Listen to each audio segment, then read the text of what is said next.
So violent video games are very common in today's society.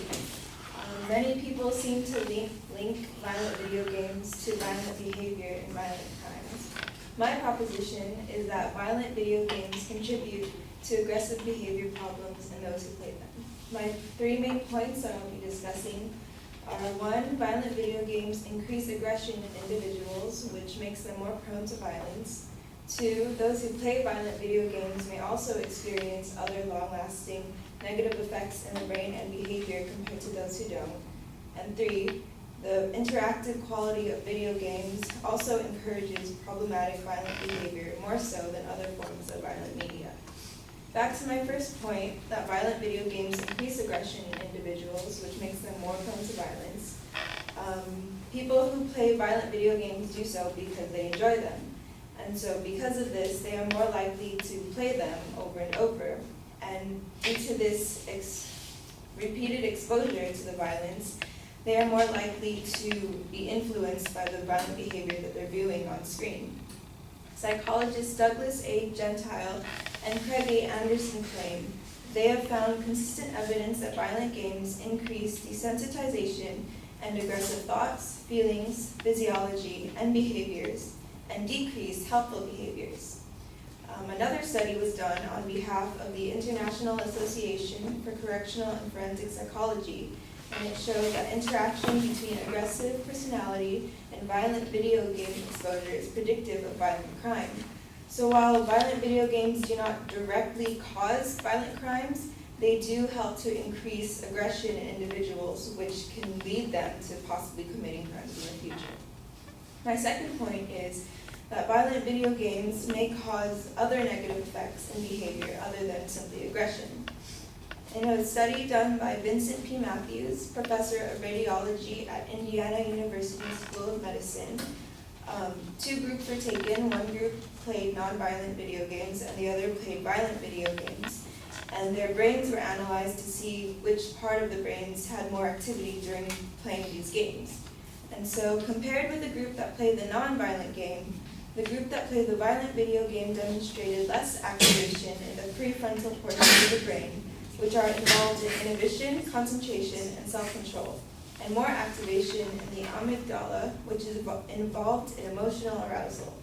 So therefore, the people who played the violent video games, while having increased aggression, also showed less concentration and less self-control, which is problematic behavior. My third point is that video games are interactive and allow players to take part in violent scenarios, which also encourages problematic behavior, more so than other forms of violent media. People may think that violent TV shows or violent movies are just as bad as a violent video game, that there's no difference. But with a violent movie, the audience is simply sitting there watching. They are observing the violence that is happening. Whereas in a video game, the player is actively taking part in the violence that is occurring. They are immersed in the video game and the violence more so than they would be if they were just watching a movie.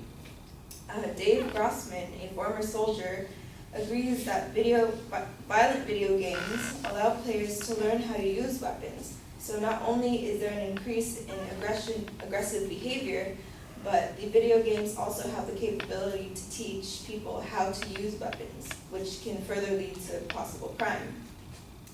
Phil Commer, America's leading authority on juvenile homicide and juvenile mass murder, gives an example of this with Lee Boyd Malvo, who was one of the snipers responsible for the 2002 shootings in the Washington, D.C. area. And according to him, he trained on an Xbox video game called Halo. So this is just an example of how not only do the video games increase aggression, but they can also teach people how to use weapons. In conclusion, my 3 main points are that violent video games increase aggression in individuals, making them more prone to violence. Number 2, those who play violent video games may also experience other negative effects. And number 3, video games' interactive quality makes them more influential compared to other violent forms of media. And all of these 3 points sum up my main point, that violent video games contribute to aggressive behavior problems in those who play them. Thank you.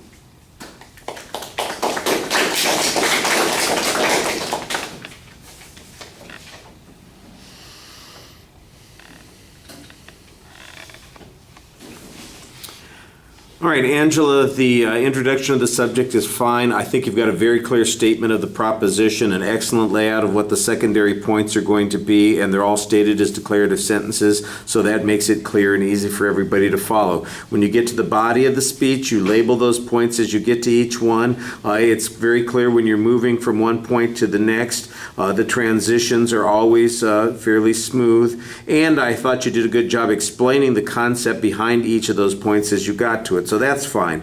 The evidence that you have, I do think that the sources that you cite, you do qualify them a good deal. You cite them very clearly.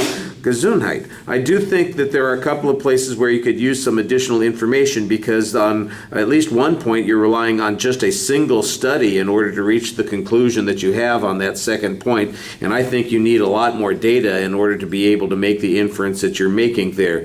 I did think on the third point that it was helpful that you had a piece of testimony, although it wasn't expert testimony, and then an example that went along with it, and I thought that the example illustrated the point that the testimony was making pretty effectively, but this is one place where there was some statistical information or a piece of testimony from somebody who is authoritative in the field of psychology that you had, like on the other points, would have been really helpful to have there as well.